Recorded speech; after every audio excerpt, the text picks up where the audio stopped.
நீங்க எதை தொடக்கூடாதோ அதை தொட்டுட்டீங்க, இனிமேலும் நாங்க சும்மா இருக்க மாட்டோம் அப்படின்னு ஈரான் வெளிப்படையாக அமெரிக்காவுக்கும் இஸ்ரேலுக்கும் எச்சரிக்கை விடுத்திருக்கிறார்கள். ஏற்கனவே ஸ்ட்ரெய்ட் ஆஃப் ஹார்முஸை ஒட்டுமொத்தமாக மூடி எண்ணெய் வர்த்தகத்தை முழுமையாக முடக்கி இருக்கிறார்கள். இந்த சூழ்நிலையில் பாப் எல் மண்டோவையும் மூடப்போவதாக ஈரான் ஆதரவு படைக்குழுக்கள் வெளியிட்டிருக்கக்கூடிய தகவல் மேலும் அதிர்ச்சியை உருவாக்கி இருக்கிறது. இந்த கடற்பகுதியும் மூடப்பட்டால் ஒட்டுமொத்த உலக வர்த்தகமுமே நேரடியாக பாதிக்கப்படும் என்ற அச்சத்தில் அமெரிக்கா தன்னுடைய மிக முக்கியமான கப்பல் படையான USS திரிப்போலி மற்றும் 2500 ராணுவ வீரர்களை நேரடியாக ஈரானுக்குள் இறக்கப் போகிறார்கள். கடந்த 48 மணி நேரத்தில் ஒட்டுமொத்தமாக ஈரான் அமெரிக்காவுக்கு இடையிலான யுத்தம் வேறு ஒரு திசையை நோக்கி சென்று கொண்டிருக்கிறது.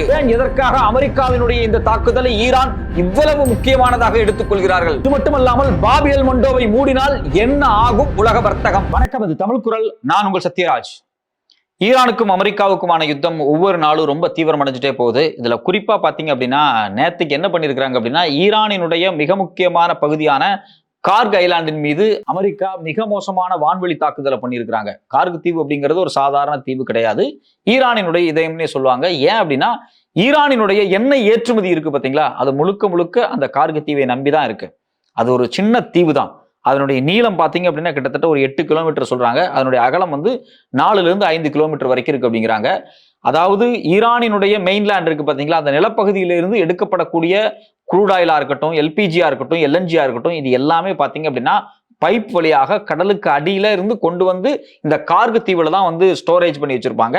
எதுக்கு இங்க வந்து ஸ்டோரேஜ் பண்றாங்க அப்படின்னா, கப்பல்கள் இலகுவாக வந்து அதை லோட் பண்ணிட்டு அங்கிருந்து வெளிநாடுகளில் கொண்டு போய் ஆசிய நாடுகளுக்கோ ஐரோப்பிய நாடுகளுக்கோ அந்த சந்தையில கொண்டு விற்கிறதுக்கு இலகுவான இடமாக இந்த கார்க் தீவு இருக்கு. குறிப்பா கார்க் தீவு சுத்தி இருக்கக்கூடிய அந்த கடல் பகுதி இருக்கு பாத்தீங்களா, அது ரொம்ப ரொம்ப ரொம்ப ஆழமான ஒரு பகுதி.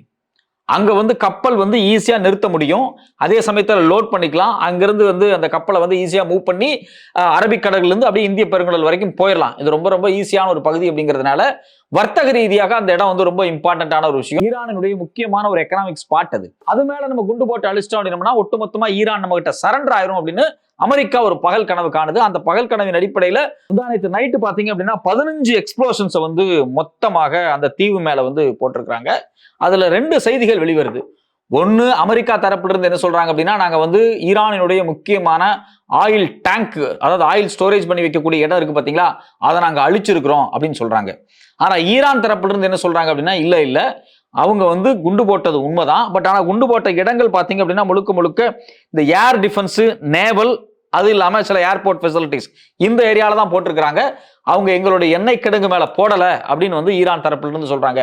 இதுல ரொம்ப முக்கியமான விஷயத்தை நாம என்ன கவனிக்கணும் அப்படின்னா, உண்மையிலேயே ஈரானுடைய எண்ணெய் கிடங்குகளின் மீது குண்டு போடப்பட்டிருந்தால், ஒட்டுமொத்தமான கிடங்குகள் அழிக்கப்பட்டிருந்தால் அது யாருக்கு நெகட்டிவ் அப்படின்னா, யாருக்கு மிக மோசமான பாதிப்பை ஏற்படுத்தும் அப்படின்னா, முழுக்க முழுக்க ஐரோப்பிய நாடுகளுக்கு தான் பெரிய பாதிப்பு ஏற்படுத்தும். அதே போல ஆசிய நாடுகளுக்கும் ஒரு பெரிய பாதிப்பை ஏற்படுத்தும். எப்பவுமே பாத்தீங்க அப்படின்னா, இந்த முதலாளித்துவ நாடுகளுக்கு இடையில மிக மோசமான சண்டைகள் வரும்போது பொருளாதாரம் சார்ந்த இடங்கள் இருக்கு பாத்தீங்களா, அது எப்பவுமே பாதிச்சிடக்கூடாது அப்படிங்கிறதுல ரொம்ப ரொம்ப துல்லியமா அமெரிக்கா இருக்கும்.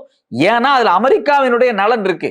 நீங்க வந்து அந்த கார்க் தீவிலிருந்து பல கப்பல்கள் வந்து பெட்ரோல், க்ரூட் ஆயில், LPG வந்து லோட் பண்ணி எடுத்துட்டு வேற வேற நாடுகளுக்கு போறாங்க இல்லையா, அதுல பல கப்பல்கள் அமெரிக்கா சார்ந்தது. அதுல இன்னும் குறிப்பா சொல்ல போனா, அந்த தீவை தாண்டி தான் நீங்க வந்து சவுதியில் இருந்தாலும் சரி, ஈராக்கில் இருந்து பெட்ரோல்களை எடுத்துக்கிட்டு போயாகணும். இந்த கார்க் தீவு மேல குண்டு போட்டா கண்டிப்பாக அந்த வழியா போகக்கூடிய அனைத்து அமெரிக்க கப்பல்களையும் இந்த ஈரான் கடற்படை சும்மா விட மாட்டாங்க அப்படிங்கிற பயம் ஏற்கனவே அமெரிக்காவுக்கு இருக்கு. சோ அதனால அங்க போடப்பட்ட அந்த 15 குண்டுகள்ல ஒரு சிலது தான் ஆயில் டேங்க் மேல விழுந்ததுக்கு வாய்ப்புண்டு. மற்றதெல்லாமே வந்து அங்க இருக்கக்கூடிய ஈரானினுடைய ராணுவ தளங்களை தான் அழிச்சிருக்கிறாங்க அப்படிங்கிறாங்க. அந்த சின்ன தீவுல ஈரானுக்கு சில ராணுவ தளங்களும் இருக்கின்றன. அது வந்து ரொம்ப ரொம்ப முக்கியமான ஒரு தீவு. அதை வந்து ஃபோர்பிடன் ஐலாண்ட்னே சொல்லுவாங்க. அங்க ஈஸியாலாம் யாரும் உள்ள போயிட முடியாது. நேரடியா இந்த தீவு யாரு கட்டுப்பாட்டுல இருக்கு அப்படின்னா, ஈரானினுடைய சக்தி வாய்ந்த ராணுவ படையான ஈரான் ரெவல்யூஷனரி கார்ட் கார்ப்ஸ் இருக்காங்க இல்லையா, IRGC, அவங்களுடைய கட்டுப்பாட்டுல இது இருக்கு.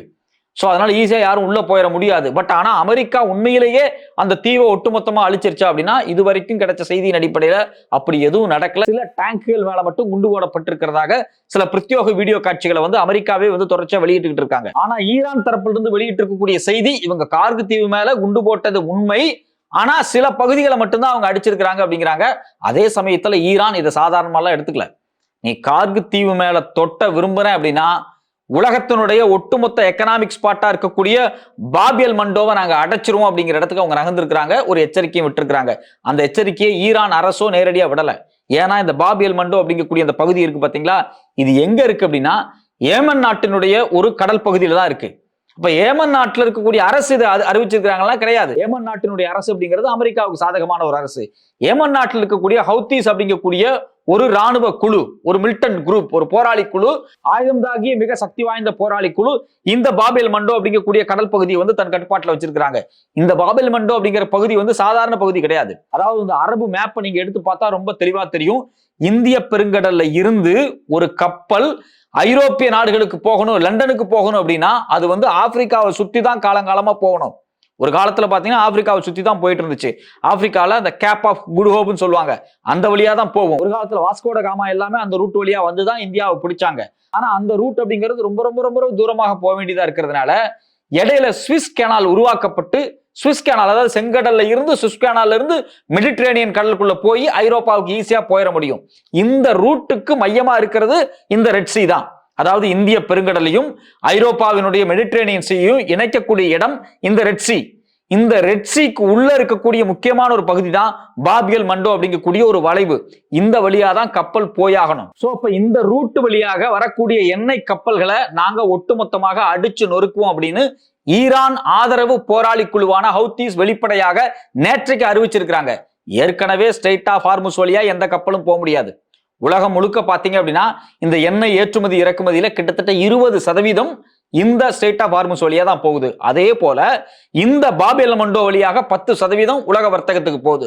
அப்ப இந்த ரெண்டையுமே ஈரான் மூடிச்சு அப்படின்னா, ஒன்னு ஏற்கனவே ஸ்ட்ரெய்ட் ஆஃப் ஹார்முஸ் மூடப்பட்டுருச்சு, ஹவுத்தீஸும் இதை மூடிட்டாங்க அப்படின்னா கிட்டத்தட்ட உலக வர்த்தகத்துல 30% எண்ணெய் ஏற்றுமதி இறக்குமதி நேரடியாக 24 மணி நேரத்துக்குள்ள பாதிக்கப்படும். இது வெறும் எண்ணெய் ஏற்றுமதிக்கு மட்டும் கிடையாது. நீங்க ஆசிய சந்தையில இருந்து முக்கியமான பொருட்கள், அதாவது கப்பல் வழியாக வெளிநாடுகளுக்கு போகக்கூடிய முக்கியமான எல்லா பொருள்களுமே இந்த செங்கடல்ல பூந்து சுவிஸ் கனால் வழியா தான் போய் ஆகணும். இப்ப இந்த ரூட்டை பிளாக் பண்ணா எண்ணெய் ஏற்றுமதி மட்டும் கிடையாது, உலக வர்த்தகத்துல கிட்டத்தட்ட 12-13% ட்ரேட் இந்த ரூட் வழியா நடந்துட்டு இருக்குல்ல, இது எல்லாமே பாதிக்கப்படும். உலக வர்த்தகமே ஒரு ஸ்தம்பிக்கிற சூழல் ஏற்படும். இதனாலதான் வெளிப்படையா ஈரான் என்ன சொல்றாங்க அப்படின்னா, அமெரிக்கா இஸ்ரேல் இந்த யுத்தத்தை எந்த பாதையில் நகர்த்தி கொண்டிருக்கிறார்களோ அதற்கு எதிராக நாங்க தீவிரத்தை அதிகப்படுத்துவோம் அப்படிங்கிறாங்க. தொடர்ச்சியா ஈரான் தரப்புல இருந்து திரும்ப ஒரு விஷயத்தை என்ன சொல்றாங்க அப்படின்னா, இந்த போரை நாங்க துவங்குனது அமெரிக்காவும் இஸ்ரேலும், முடிக்க போறது நாங்க. ஏன் நாங்க முடிக்க போறோம் அப்படின்னம்னா, எங்க செக் வச்சா ஒட்டுமொத்த உலகமும் ஸ்தம்பிக்குமோ அதை நாங்க செஞ்சிரும் அப்படிங்கிறது தான் இவ்வளவு தைரியமா ஏற்கனவே ஸ்ட்ரெய்ட் ஆஃப் ஹார்முஸை மூடி அவங்க காமிச்சிருக்காங்க. இப்ப ஹவுத்தீஸை வச்சு இந்த பாபேல் மண்டோவையும் மூடினாங்க அப்படின்னா மொத்தமா உலகத்தினுடைய வர்த்தகமே பாதிக்கப்படும். இது மட்டுமல்லாமல் இன்னொரு முக்கியமான விஷயம் என்ன அப்படின்னா, பாபேல் மண்டோ எவ்வளவு முக்கியமான ஸ்பாட் அப்படின்னு நம்ம தெரிஞ்சுக்கணும் அப்படின்னா இந்த மேப்பை பார்த்தாதான் நமக்கு புரியும். ஆசியாவிலிருந்து ஒரு கப்பல் ஒரு பொருளை எடுத்துக்கிட்டு இந்திய பெருங்கடல் வழியாக வந்து இந்த பாபேல் மண்டோவை கடந்து ரெட் சீக்குள்ள போய் சுவிஸ் கனால் வழியாக லண்டனுக்கு ஒரு பொருளை கொண்டு போய் சேர்க்கிறாங்க அப்படின்னா கிட்டத்தட்ட 18,520 கிலோமீட்டர். இந்த 18,520 கிலோமீட்டர் மலேசியாவிலிருந்து லண்டனுக்கு ஒரு பொருள் போய் சேரணும்னா 27 நாள்ல கப்பல்ல போய் சேர்ந்துரும். ஆனா இப்ப இந்த பாபேல் மண்டோவை மூடினாங்கன்னு வச்சுங்களேன், ஹவுத்தீஸ் நேத்துல இருந்து மூடுற மாதிரி சொல்லியிருக்காங்க. இது மூடப்பட்டால் ஒரு மலேசியாவிலிருந்து புறப்படக்கூடிய ஒரு கப்பல் ஆப்பிரிக்காவை சுத்தி, அதாவது கேப் ஆஃப் குட் ஹோப்பை சுத்தி நேரடியா போகணும். எங்க? ஐரோப்பாவுக்கும் அதே சமயத்தில் லண்டனுக்கும். இதுக்கு எத்தனை நாள் எடுக்கும்னா 25,000 கிலோமீட்டர். அதே சமயத்துல 37 - 41 நாட்கள் ஆகும். அதாவது ஏற்கனவே பாத்தீங்க அப்படின்னா இந்த சுவிஸ் கனால் வழியா போனா வெறும் 18,520 கிலோமீட்டர் தான். ஆனா ஆப்பிரிக்காவை சுத்தி போனா 25,000 கிலோமீட்டர் தாண்டி போகணும் ஒரு கப்பல். அதே போல இந்த சுவிஸ் கனால் வழியா போனா 27 நாள்ல போயிடலாம். ஆனா இந்த ஆப்பிரிக்காவை சுத்தி போனா 41 நாள் வரைக்கும் டைம் எடுக்கும். அப்ப ஒட்டுமொத்தமாக ஒரு பொருள் ஆசிய சந்தையிலிருந்து ஐரோப்பாவுக்கு போய் சேரும் போது இதனுடைய விலை கிட்டத்தட்ட 30 - 40% அதிகமாயிடும். ஃபார் எக்ஸாம்பிள், ஒரு செல்போனை சைனா மேனுஃபேக்சர் பண்ணி லண்டனுக்கு விற்கிறாங்க அப்படின்னா இதுக்கு முன்னாடி இருந்த ரேட்டை விட 40% ரேட்டு கூடிரும். ஏன் அப்படின்னா இந்த லாஜிஸ்டிக்ஸ் கொண்டு போய் சேர்க்கறது இருக்கு இல்லையா, இதனுடைய விலை கூடும் போது பொருளுடைய விலையும் கூடும். அப்படிங்கிறதுனால ஒட்டுமொத்தமாக இது உலக வர்த்தகத்தையே நேரடியாக பாதிக்கும். இதனாலதான் வெளிப்படையா ஈரான் ஹவுத்தீஸை பயன்படுத்தி இந்த பாபேல் மண்டோவை மூடுறாங்க. நீங்க இந்த யுத்தத்துல அடுத்தடுத்த நகர்வுகளை செய்யும் போது நாங்களும் அதைவிட மோசமான விளைவுகளை ஏற்படுத்தக்கூடிய செயல்களை செய்வோம் என்று ஈரான் உறுதியாக இருக்கிறது. ஈரானினுடைய இந்த மூர்க்கமான யுத்தத்தை சகித்துக் கொள்ள முடியாத அமெரிக்கா என்ன பண்றாங்க அப்படின்னா மேலும் இந்த போரை தீவிரப்படுத்துகிறார்கள். அதாவது அமெரிக்காவினுடைய USS திரிப்போலி அப்படிங்கக்கூடிய கப்பல் இருக்கு பாத்தீங்களா, அதனுடைய அம்பிஷியஸ் அசால்ட் ஷிப்னு சொல்றாங்க. இந்த ஷிப்ல எக்கச்சக்கமான அங்க நேவல் ஃபோர்ஸ் மெரைன்ஸ் பயிற்சி எடுக்கிறாங்க. எதுக்கு இவங்க எல்லாம் பயிற்சி எடுக்கிறாங்க அப்படின்னா, இந்த ஸ்ட்ரெய்ட் ஆஃப் ஹார்முஸை ஈரான் மூடிருச்சு, இதை எப்படியாவது திறக்கணும் அப்படிங்கிறதுக்காக தன்னுடைய கப்பலை கொண்டு வந்து ஈரானினுடைய கடல் பரப்பை சுத்தி வளைத்து தன் கட்டுப்பாட்டில் கொண்டு வருவதற்கான முயற்சியில் ஈடுபடுகிறார்கள். அது மட்டும் இல்லாம கிட்டத்தட்ட 2500 இருந்து 3000 அமெரிக்காவினுடைய கப்பல் படை சார்ந்த ராணுவ வீரர்கள் இருப்பாங்க இல்லையா, அவர்களை கொண்டு வந்து இறக்கி இந்த நிலப்பகுதியவே ஆக்கிரமிக்கிறதுக்கு முயற்சி பண்றாங்க. அதுல குறிப்பாக அவங்க கார்கு தீவுலையும் கொண்டு வரலாம், இல்ல அந்த ஸ்ட்ரெய்ட் ஆஃப் ஹார்முஸ் பகுதியில் இருக்கக்கூடிய துறைமுகங்கள்ல கொண்டு வந்து அமெரிக்க ராணுவத்தை இறக்குவதற்கான முயற்சியில் அமெரிக்கா ஈடுபட்டு கொண்டிருக்கிறது. சோ அப்போ ஒட்டுமொத்தமாக கடந்த 48 மணி நேரமாக ஈரான் யுத்தம் என்பது மிக மிக மிக தீவிரத்தை நோக்கி நகர்ந்திருக்கிறது. பொறுத்திருந்து பார்ப்போம் அடுத்தடுத்தது என்ன நடக்க போகிறது என்று.